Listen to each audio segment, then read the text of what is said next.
Hello and welcome to CultureCast. In this episode, we will be discussing The Seagull, written by Anton Chekhov. My name is Cody Hubley. I'm Nicole Orbach. My name is Yunzi Ha. In this discussion, we will be discussing the background information, including the life of Anton Chekhov, an analysis of the text such as symbols, themes, and so on, and a general overview of the plot. Anton Chekhov was born on January 29, 1860, in Taganrog, Russia. His father was a grocer with money troubles, and his mother would share her love of storytelling with Chekhov and his 5 siblings. When Anton's father's business failed, the family moved to Moscow in hopes of finding a new job, while Anton stayed in Taganrog to finish his studies. He later joined his family in Moscow and enrolled in medical school.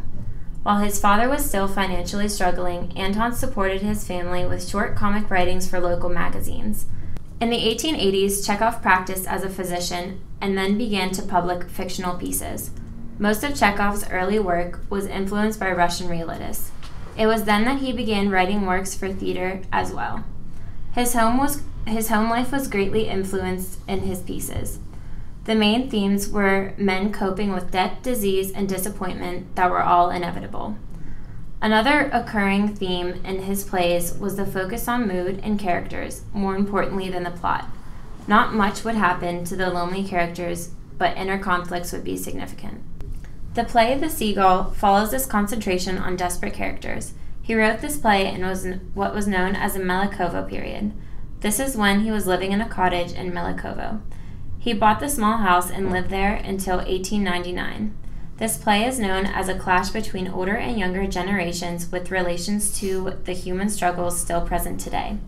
Some details have been known to be elements from Chekhov's friends' lives. It was in St. Petersburg where the play was first performed.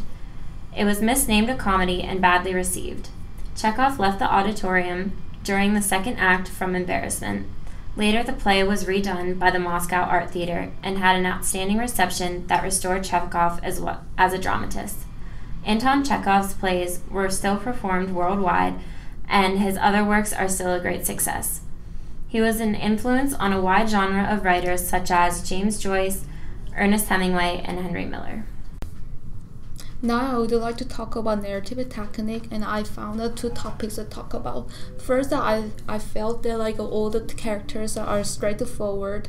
They talk each other how they feel in terms of affection. For example, beginning of the act 1 when Matdenko and Marsha are on the way to watch the play, and he confesses his emotion toward to the Marsha, and then Marsha reply back how she feels about affection.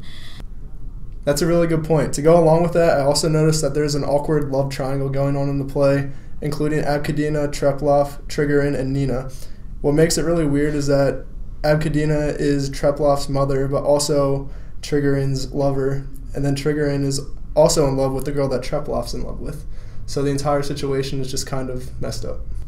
Second topic that I would like to talk about is the weather, because this play is well described about the weather, and even play reader can imagine where character is and what they feel and what their mood are. So weather can create a tone for plays, and in this case, the weather can reflect the character's state of mind or foreshadow upcoming events. An example of this is whenever Nina returns to visit Treplov, the weather is stormy and windy, as if a storm is coming, and storms usually reflect a change in temperature, so this could signify a change in the plot for The Seagull. To go along with that, another example of how the weather reflects the mood of the play is at the beginning of the play when the sun is just set and the moon is full on a clear night, and they actually incorporate this into Treplov's play.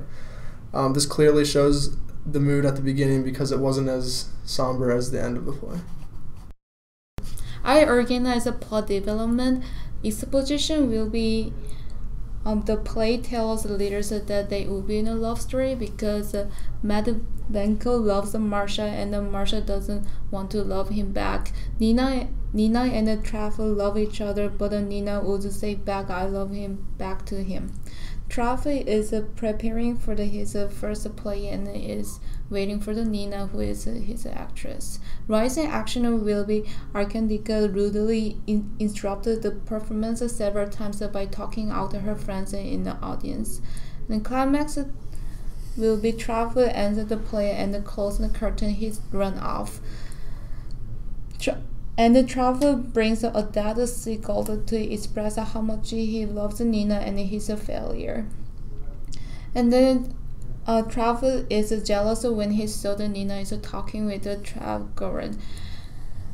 And the following action, Nina gives the Trigorin a part gift of the medallion with his initials inscribed on one side and the title of the book. And then the climax will be Traffic is crying because he lost the affection of Nina. Following action, Arcadia told Traffic that Nina will come back to him because she will take Trigorin away from the place.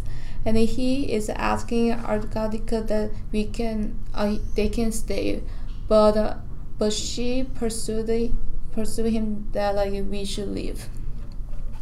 And while Nina and the Dragon are having a private time, Nina told him that she's gonna go to the Moscow to once for her acting career. 2 years later, Traflev knows where Nina is. He tries to see her, but Nina refuses to see him. Climax, Nina comes to visit Traflev. Following the action, Nina is crying in front of Traplev because she has realized that she is a bad actress. And then Nina learned that what is important for the actress is not how successful. And then Traplev asked Nina to stay, but she confessed that she still loves Trigorin and she wanna leave. The ending denouement will be Traplev kill himself. As we analyzed this text, we looked at many different things. This includes different symbols such as the seagull and the lake, also ironies that we found in the play, themes, and motifs. The seagull is prevalent in much of the play, in fact is the title, so you would expect it to be so. The seagull represents many different things as the play progresses. At the beginning it represents Nina, and this includes her freedom, because Nina's father and his wife, who was her stepmother, forbade her from going to the lake because they thought she would become an actress. In the process of doing so, they called the lake Bohemia. Bohemia is the modern-day Czech Republic and is west of Russia. It is surrounded by mountain ranges and pretty much in the middle of nowhere. It doesn't take up the entire country, just the northwestern area. Their parents probably called the lake Bohemia because they thought they were going to lose their daughter if she ever went there. Another use of the seagull as a symbol in this play is as a representation of Treplov. This is seen in Act 2 when Treplov shoots the seagull in honor of his love for Nina and presents it to her. Not only is this a symbol, but it is also a foreshadowing of Treplov's death, as he kills himself in the same way at the end of the play, also in honor of his love for Nina. This symbol changes from being a symbol of freedom for Nina to a symbol of destruction at the expense of love, because Trigorin uses a seagull as a symbol of how he's going to destroy Nina, just as Treplov destroyed the bird. And in the end of the play, Nina is emotionally destroyed, basically by losing everything, but she still has her hope and optimism that everything will turn out okay. I would like to talk about another thing about the seagull, because Nina, end of the play, she called herself the seagull. And Nina is an actress who wants to be successful, and she went to the Moscow for her career at the same time to be away from her father and her stepmother. They do not easily let her travel around to go out. At the same time, she might think that she would have a better life with Trigorin, but he is cheating on her, and she made her debut on the stage on the summer theater in Moscow. However, she figured herself that she is a bad actress. She always called herself the seagull. She always want to be free away from the attention from her parents, and then found what she really want to do. Another symbol that can be seen throughout the entire play is the lake. The lake represents a lot of things. One includes it being the breaking out into nature for Trigon and Treploff, as they talk about how they want to break out of the three walls of theater. This is something they bring up over and over again as they talk to each other. They want to incorporate nature into their plays just as Treploff did in his play in Act 1. Another example of the lake being a symbol is how the lake represents Nina's escape. As I mentioned, Nina can be represented by the seagulls. As a girl, she would see seagulls at the lake and states that she is attracted to it as they are. Being at the lake provides her with a sense of nostalgia and security. Treploff recognizes that this is a place of significance for Nina and tells her that losing her love feels like the lake has dried up and disappeared, which for him is the same as losing her affections and a place of peace within himself. Overall, for Treploff, the lake is a symbol for his loss of life source, which would be Nina. Another element of theater that can also be found in the Seagull is irony. Something ironic in this play is that Treploff's play is what makes Trigon notice Nina originally, even though Treploff is in love with Nina. This starts Treploff's depression and his suicidal notion. He can't have Nina, and he's a bad author. He realizes this on the same day. Nina realizes she can be a great actress, and Trigon's affection for her is noticeable. This is important because it happens in Act 1 and then directly affects what happens for the rest of the play.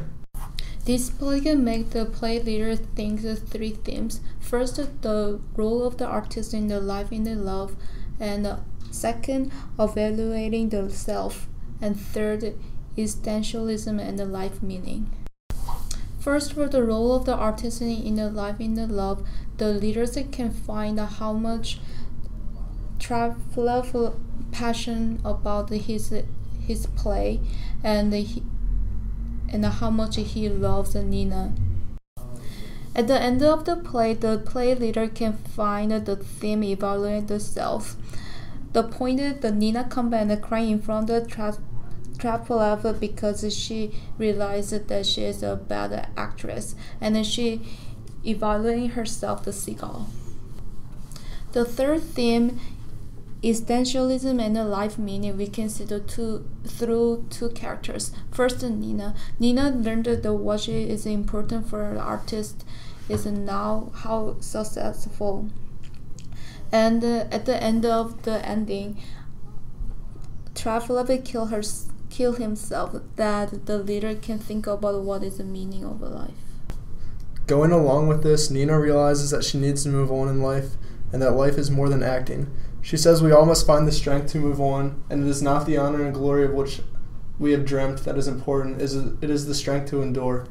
An overall motif that we found in the play was unreciprocated love, because throughout the entire plot line, all the characters end up falling in love with someone who does not feel the same way about them. So in life, that represents that no matter how much you want something or desire it, you can't always get it.